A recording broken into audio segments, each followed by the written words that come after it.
फिर से सशक्त कर रहे हैं।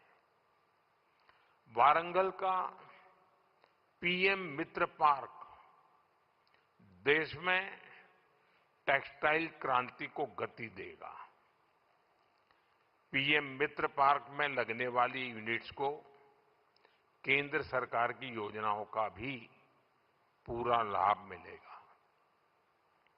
उन्हें केंद्र सरकार की पीएलआई स्कीम से भी मदद मिलेगी।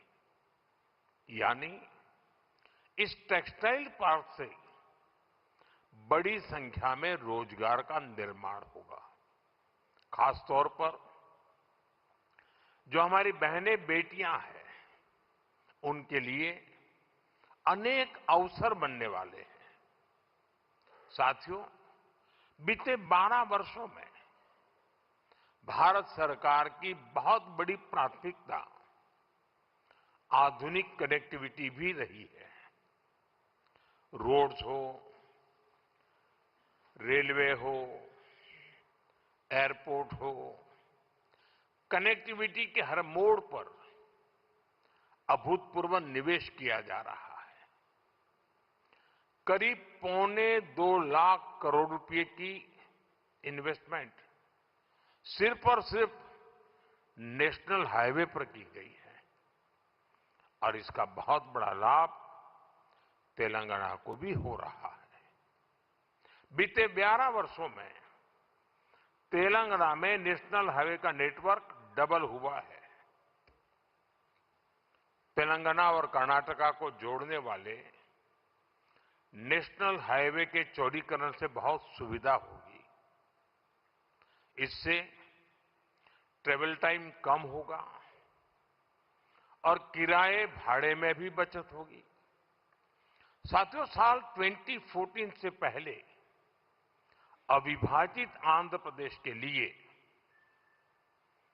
1000 करोड़ रुपए से भी कम का रेलवे बजट होता था। रेवंता जी सुन रहे हैं ना?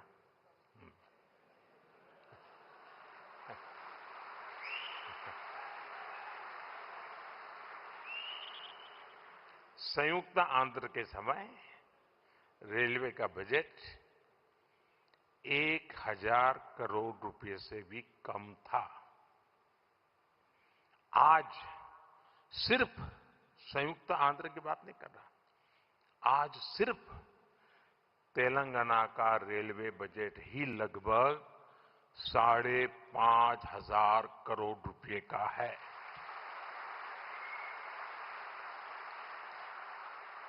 वर्तमान में करीब 50,000 करोड़ रुपए के रेल प्रोजेक्ट्स पर यहां काम चल रहा है। तेलंगाना में 5 वंदे भारत और 6 अमृत भारत ट्रेनें भी चल रही हैं। साथियों, अभी कुछ देर पहले Kazipet Vijayawada multi tracking project के कुछ सेक्शन का लोकार्पण हुआ है। इसके अलावा Kazipet rail under bypass line का भी राष्ट्र को समर्पित की गई है। इन सुविधाओं से सफर भी आसान होगा और ट्रांसपोर्टेशन की गति भी तेज होगी। साथियों, 21वीं सदी की इस दुनिया में बिना ऊर्जा सब काम ठप पड़ जाता है। एनर्जी सिक्योरिटी का क्या महत्व है, ये आज दुनिया का हर व्यक्ति महसूस कर रहा है।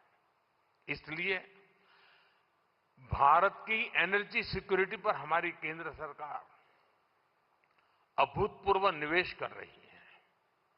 मलकापुर में इंडियन ऑयल के नए टर्मिनल का उद्घाटन इसी दिशा में एक बड़ा कदम है। यह टर्मिनल तेलंगाना की बढ़ती एनर्जी नीड्स को पूरा करेगा, सप्लाई चेन को मजबूत करेगा। साथियों, बीते सालों में सोलर पावर के मामले में भारत दुनिया के टॉप देशों में पहुंच चुका है। पेट्रोल में इथेनॉल ब्लेंडिंग को लेकर अभूतपूर्व काम हुआ है। पहले हमने 100% एलपीजी कवरेज पर फोकस किया। अब हम पाइप से सस्ती गैस पर फोकस कर रहे हैं। सीएनजी आधारित व्यवस्था को प्रमोट कर रहे हैं। ऐसे तमाम प्रयासों के कारण भारत इस बहुत बड़े वैश्विक ऊर्जा संकट का सामना कर रहा है। लेकिन अब आज समय की ये भी मांग है कि पेट्रोल, डीजल, गैस ऐसी चीजों का बहुत संयम से इस्तेमाल करें। जो एनर्जी प्रोडक्ट हम विदेशों से मंगाते हैं, हमें प्रयास करना है कि जितनी जरूरत है उतना ही उपयोग करें। इससे विदेशी मुद्रा की भी बचत होगी और युद्ध के संकट से होने वाले दुष्प्रभाव को भी कम किया जा सकेगा। साथियों, आज तेलंगाना का युवा नए सपने देख रहा है। यहां का किसान नई उम्मीदों के साथ आगे बढ़ना चाहता है। यहां के उद्योग, यहां के एमएसएमई, यहां के स्टार्टअप सब एक विकसित तेलंगाना के निर्माण में अपनी भूमिका निभाना चाहते हैं। क्योंकि तेलंगाना विकसित होगा तो भारत विकसित होगा। मैं तेलंगाना के हर परिवारजनों को ये भरोसा दिलाता हूं कि आपके सपने पूरे करने के लिए केंद्र सरकार ही इससे भी और तेज गति से काम करती ही रहेगी। अब हमारे रेवंता जी ने कहा था कि हां, हम पॉलिटिकल बात नहीं करेंगे, तो मैं भी नहीं करूंगा।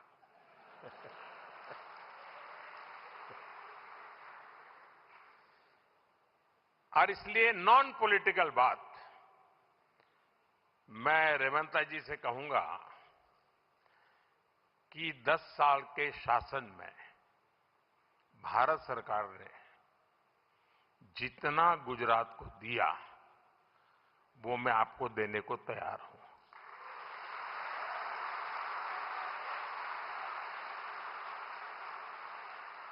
लेकिन मेरी जानकारी से मैं आपको बता देता हूं कि जैसे ही मैं ऐसा करूंगा, आपको जो अभी मिल रहा है वो आधा हो जाएगा।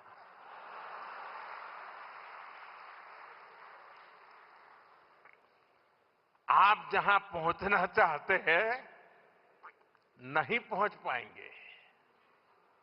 और इसलिए अच्छा है कि मेरे से ही जोड़ो।